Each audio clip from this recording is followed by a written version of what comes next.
चौहान साहब, मैं आपसे ये जानना चाहूँगी कि जैसे नए सूबे बनाने के, नए इंतज़ामी यूनिट्स बनाने की हम बात कर रहे हैं, मतलब सुनने में ऐसा लग रहा है कि शायद एकदम से फैसला होगा और उसके बाद जो है वो रातों रात शायद नए इंतज़ामी यूनिट्स बन जाएंगे। ऐसा नहीं होगा। कितना लॉन्ग प्रोसेस होगा? ऑब्वियसली वहाँ पर पूरी हुकूमतें, इदारे, चीज़ें, ब्यूरोक्रेसी, सियासतदान, बहुत कुछ होगा। कितना लॉन्ग प्रोसेस हो सकता है ये? मैं तो समझता हूँ कि कम से कम 6 महीने से लेके 1 साल का प्रोसेस उस वक्त होगा जब आप 100% कमिटेड होंगे। ठीक। आप पॉलिटिकल फोर्सेस, एस्टेब्लिशमेंट, हुकूमत, अपोजिशन तमाम एक पेज पे होंगे, तो 6 महीने से 1 साल कम से कम लगेगा, कम से कम, फिर जाके। लेकिन बहरहाल ये होना चाहिए। बात बड़ी सादा सी है, सही, ये होना चाहिए, ये जरूरत है। ठीक है ना जी। चौहान साहब, नए सूबों की तो बात हो रही है, लेकिन हमारे इदारों के, हमारे ब्यूरोक्रेसी के, हमारे लोगों के मिजाज बदलने की कितनी ज़रूरत है? आप कह रहे हैं कि नए इंतज़ामी छोटे छोटे यूनिट्स बन जाएंगे, लोगों को, डीजी खान वालों को या दूर दराज के इलाके के जो लोग बसने वाले हैं उनको लाहौर आने की ज़रूरत नहीं पड़ेगी। लेकिन सर, जो लाहौर में रहने वाले हैं उनकी तो हर चीज़ एक्सेस में है, उनको तो फिर कोई मसला नहीं होना चाहिए। लेकिन यहाँ पर इदारों के जो मिजाज है, जो बिहेवियर है, लाहौर वालों के भी सर काम नहीं होते, खवार हो रहे होते हैं वो भी। ये डिपेंड कर रहा होता है कि आपकी हुकूमत, आपका चीफ एग्जीक्यूटिव, आपके वज़रा। लोग समझते हैं कि अकेला चीफ जनाब जो आपका होगा एग्जीक्यूटिव, हाँ, चाहे वो वफाकी हुकूमत है, चाहे वो सूबाई हुकूमतों का, वो बड़ा विजिलेंट होगा, बड़ा मुतहर्रिक होगा, बड़ा अथॉरिटेरियन होगा, बड़ा बासलाहियत होगा, तो मसले हल हो जाएंगे। मेरा पॉइंट ऑफ व्यू बड़ा मुख्तलिफ है। ठीक। मैंने 10 साल 2 हुकूमतें और 7 मिनिस्ट्रियां एक्सरसाइज करके, मैं अपने और सारा पॉलिटिकल एक्सपीरियंस, तजर्बा, मैं आपको बता दूं कि जब तक वज़रा कॉम्पिटेंट नहीं होंगे, अच्छा, हर मिनिस्टर कॉम्पिटेंट नहीं होगा, आपका मसला हल नहीं होता। सही बात यह है कि ब्यूरोक्रेसी भी पर पुर्जे निकालती है कि जब आपके वज़रा इनकॉम्पिटेंट होते हैं, जाहिल होते हैं, जाहिल मुतलक होते हैं, जिनको अपनी पंजाबी, अपनी मादरी ज़बान, बलोची, पख्तून, उसमें भी 4 जुमले बैठ के रवानी के साथ बोलने नहीं आते। कुजा ये कि वो उर्दू या इंग्लिश की जनाब कानून साजी की जनाब लैंग्वेज को जनाब वो समझ सके। फिर उनकी सारे मिनिस्टर्स ने आपके पीछे हो जाना है, आपके सर हो जाना है सर। नहीं, ये रियलिटी है। मैं आपको तजर्बा बताऊं अपना, आप सर पकड़ के बैठ जाओगी। मैं ऐसे ऐसे मिनिस्टर जानता हूं अपनी लाइफ में जिनको अपनी मादरी जबान के अंदर 4 जुमले लगातार बोलने नहीं आते थे। तो सर, मिनिस्टर्स को लाने वाले भी तो चीफ एग्जीक्यूटिव्स होते हैं ना, मिनिस्टर्स कौन सा खुद उतर के आ जाते हैं? लाने की बात नहीं होती ना। हमारे मुल्क की डेमोक्रेसी भी तो आवारा है ना, आबरू बाख्ता हमारी जमहूरियत है। ये जमहूरियत नहीं है ना। यहाँ पर वडेरे, जागीरदार, सरमायादार, अखुंजादे, खानजादे, चौधरी, राजे, महाराजे, जागीरदार, जनाब आपके आस्ताना आलियों के जनाब मखदूम, वो लोगों को अपनी जनाब जहालत के, अपनी अकीदत के, अपने कल्ट के जनाब चक्रों में ला के वो लोग बन जाते हैं। आगे से उनको पढ़ना, लिखना, न लेना देना, उनकी सारे का सारा होता है अपनी ताकत को जो है करना और नोट छापना और पैसे कमाना। उनको परफॉर्म करने की तरफ उनकी कोई तवज्जो नहीं होती।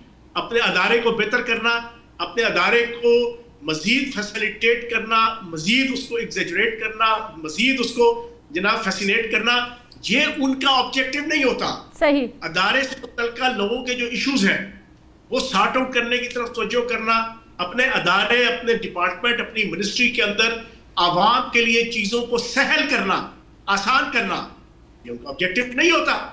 तो फिर आगे से फिर यही भुगतना होता है। फिर ब्यूरोक्रेसी मजबूत होती है, फिर ब्यूरोक्रेसी बेवकूफ बनाती है उन सियासतदानों को भी। मैं एक छोटी सी मिसाल आपको दे दूं जी। हमारा जो ना ये कोई 2000 अल्लाह भला करे 2021-22 का जब बजट पेश हुआ ना, तो बजट के बाद कैबिनेट मीटिंग होती है। सही। कैबिनेट मीटिंग के अंदर एक डॉक्यूमेंट पेश किया गया बजट का, वो वजीर आला की तरफ से पेश होता है। वो वजीर आला के बजाय उस वक्त के कायम काम चीफ सेक्रेटरी, कायम काम, मैं नाम नहीं लूंगा, आज भी वो ग्रेड 22 का ब्यूरोक्रेट है। सही। उसके नाम पर हम सब कैबिनेट मेंबर्स को जनाब वो डॉक्यूमेंट तकसीम हुआ। अच्छा, सारे चुप, किसी को कोई पता ही नहीं। मैंने डॉक्यूमेंट का जब पहला सफा खोला तो एज अ हीरो, ठीक है जी, एज अ मेजबान, उस कायम का चीफ सेक्रेटरी का नाम और फोटो लगी हुई। मैंने कलामते कलाम पाक खत्म हुई तो मैंने बुज़दार साहब को कहा, मैं कहा बुज़दार साहब जरा रुको ना एक मिनट, पहले मेरी बात सुन लो। میں نے پھر اس کے بعد جو اس کی پھٹیاں بنی اس چیف سیکرٹری کی، آپ کی سوچ سے باہر ہے، صحیح دلیل کے ساتھ میں نے کہا چیف سیکرٹری صاحب you are the chief executive اور the Usman Buzdar is chief executive. میں نے کہا یہ سامنے بیٹھے ہیں وزیر اعلیٰ یہ ہے کہ آپ ہیں؟ کہتے ہیں جی یہ ہے. میں نے کہا جب یہ وزیر اعلیٰ ہے تو یہ جو ڈاکومنٹ ہے یہ آپ کی طرف سے کیوں پیش ہو رہا ہے؟ صحیح. یہ وزیر اعلیٰ چیف ایگزیکٹو ہے جو ملک کا صوبے کا، اس کی طرف سے کیوں نہیں پیش ہو رہا؟ چپ. کوئی جواب نہیں تھا اس کے پاس قائم کام چیف سیکرٹری کے پاس، کوئی جواب. ہوم سیکرٹری چپ، سارے سیکرٹری چپ، منسٹر حیران، منسٹر ایک دوسرے کو دیکھنا شروع ہو گئے. یار واقعی بڑا نقطہ اٹھایا فیاض چوہان نے.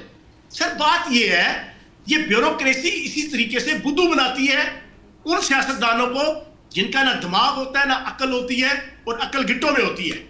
تو جناب عقل جناب آپ کے ادھر ہوگی نا، ادھر بھوسا نہیں بھرا ہوگا یا ادھر خناس نہیں ہوگا پیسہ کمانے کا یا اقتدار کو اور طاقت کو انجوائے کرنے کا صرف، تو پھر وہ یہ سوچیں گے کہ بھائی چیزیں کیسے رول آف لا کے مطابق قوانین کس طرح چلائے جائیں گے، کون سا ادارہ کون سا گروہ اپنے جناب ڈیکورم کے اندر رہ کے پرفارم کرے گا، اپنے ڈیکورم سے باہر نہیں جائے گا، اپنی ڈومین اور اپنی رینج سے باہر نہیں جائے گا، تو پھر وہ پالیٹیشین سوچے گا نا. صحیح. چوہان صاحب نئے صوبے بنانے کے حوالے سے پیپلز پارٹی کی جانب سے جو احتجاج کیا جا رہا ہے یا پھر ان کی جانب سے جو مخالفت آ رہی ہے کتنی اسٹرانگ ہو سکتی ہے، یا پھر کوئی ترمیم آئے گی اور اس میں حکم صادر ہو جائے گا جیسے 26ویں 27ویں ترمیم آئی، ایسے ہی صوبوں کے حوالے سے بھی کوئی ترمیم آئے گی اور سب کو ماننا پڑے گا؟ میں ویسے آپ کو سچی بات بتاؤں، آپ نے ہمارے پروگرام کا نام بھی دبنگ ہے تو پھر باتیں بھی دبنگ ہی ہوتی ہیں. صحیح. انہوں نے 18 سال کے اندر جو لٹ مار کی ہے نا پیپلز پارٹی نے، ہاں ایک ایک چیز جناب اسٹیبلشمنٹ کے پاس اور جناب ایجنسیوں کے پاس موجود ہے، ایک ایک چیز. تو سامنے کیوں نہیں لا رہے نا سر؟ سن لے نا، سن لے، سنائیں. پوری میری بات سن لے نا. جی جی چوہان صاحب سنائیں. اصل مسئلہ یہ ہے کہ ان کی جرت نہیں ہے کہ یہ سامنے آ کے اسٹیبلشمنٹ کو یا مقتدرہ کو یا پاکستان کی جناب ریاست کو آ کے دکھا سکے، لیکن یہ سازشیں کر سکتے ہیں جس طرح انہوں نے نہروں کے اوپر سیاست کی تھی. لیکن میں یہ سمجھتا ہوں کہ ان کو یہ نہیں کرنا چاہیے. اور بھائی اگر آپ سندھ میں پاپولر ہو اور آپ کراچی اور حیدرآباد میں بھی پاپولر ہو تو کراچی کی جناب وزارت اعلیٰ بھی آپ کو مل جائے گی، سندھ کی وزارت اعلیٰ بھی آپ کو مل جائے گی. پرابلم تو کوئی نہیں نا. اگر آپ سمجھتے ہیں کہ آپ پورے سندھ کی بیتاج بادشاہ پارٹی ہے، کوئی بھی سمجھتا ہے، جماعت اسلامی سمجھتی ہے، ایم کیو ایم سمجھتی ہے، پیپلز پارٹی سمجھتی ہے، پی ٹی آئی سمجھتی ہے، کوئی بھی سمجھتا ہے، تو اس کو کیا گھبرانا. پنجاب کے حوالے سے اگر نون لیگ یا استحکام پاکستان پارٹی یا پیپلز پارٹی یا کوئی بھی جماعت یا پی ٹی آئی یہ سمجھتی ہے کہ ہم رحیم یار خان سے لے کے اٹک تک پاپولر ہیں، ہمارا توتی بولتا ہے توتی، تو بھائی ان کو کیا پریشان ہونا. 3 صوبے بن جائے، 4 صوبے بن جائے، چلو 3 صوبوں میں ان کی حکومت آ جائے گی یا 4 میں آ جائے گی یا 2 میں آ جائے گی. وہ بھائی عوام کا سوچو، عوام کو فیسیلیٹیٹ کرنا ہے، ریاست کے لیے آسانیاں پیدا کرنی ہے، عوام کے لیے آسانیاں پیدا کرنی ہے. عوام کو جناب دھکے تو نہیں دینے نا. 70 سال کا بزرگ جناب جا کے کھجل ہوتا ہے 600 میل سفر کر کے، پھر بھی مسئلے حل